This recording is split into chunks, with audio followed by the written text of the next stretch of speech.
Հիմնականում ինձ ոչ թե հետաքրքրում է եւ երևի նաեւ հանրությանը, թե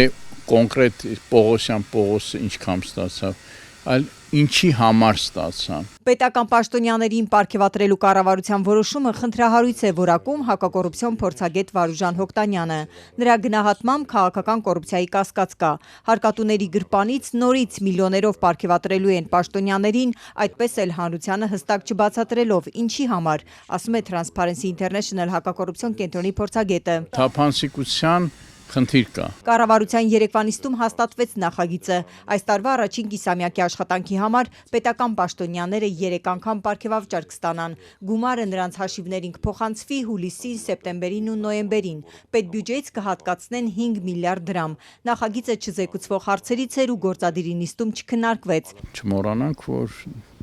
աշնանը հաջորդ փուլն է, արդեն տեղական ինքնակառավարման մարմինների ընտրություններն են եւ պետք է նաեւ լոյալություն, որպեսզի այդ ընտրություններում էլ ձեռք բերվի անհրաժեշտ արդյունք։ Սա էլ կա, այսինքն քաղաքական բաղադրիչներ կա։ Պարգևավճարները պաշտոնյաներին տրամադրվելու են նրանց կատարած աշխատանքի գնահատականների հիման վրա, ինչը հանրությանը հասանելի չէ։ Կարող է պատահի, որ հանրությունը եթե նայի դա, ասի, որ գիտեք, առաջանան, այսպես ասած, հարցեր, որ այնքան էլ այնպես չի արվել, որ դրա համար արժանի լինեին պարգևավճար ստանալու։ Ու դրա համար իմ մոտ նորից այն տպավորությունն է, որ մենք գործ ունենք ուղղակի պետական համակարգում ցածր աշխատավարձերը, համեմատաբար ցածր աշխատավարձերը ինչ որ այդ պարգևավճարների միջոցով կոմպենսացնելու, ավելի մի քիչ բարձրացնելու, որ երևի կադրերի հոսանություն չլինի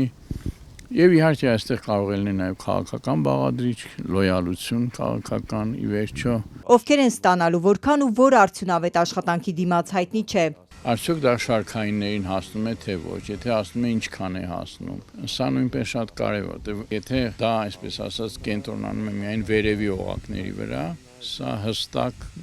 քաղաքական կոռուպցիայի ռիսկը այստեղ շատ ավելի մեծ է դառնում։ Շռայլ պարգևավճարի որոշումը Փաշինյանի կառավարությունում նորություն չէ։ Անցած տարեվերջին պատգամավորների հաշվեհամարներին փոխանցվել էր շուրջ 3 միլիոն դրամ։ Նախարարները մինչև 7 միլիոն դրամ էին ստացել։ Արդարադատության նախարարն էր իր ստացած պարգևավճարի չափը հրապարակել լրագրողների հետ զրույցում, իսկ գործադիրի ղեկավար Փաշինյանը 12 միլիոն դրամ էր ստացել։ Պետական որոշման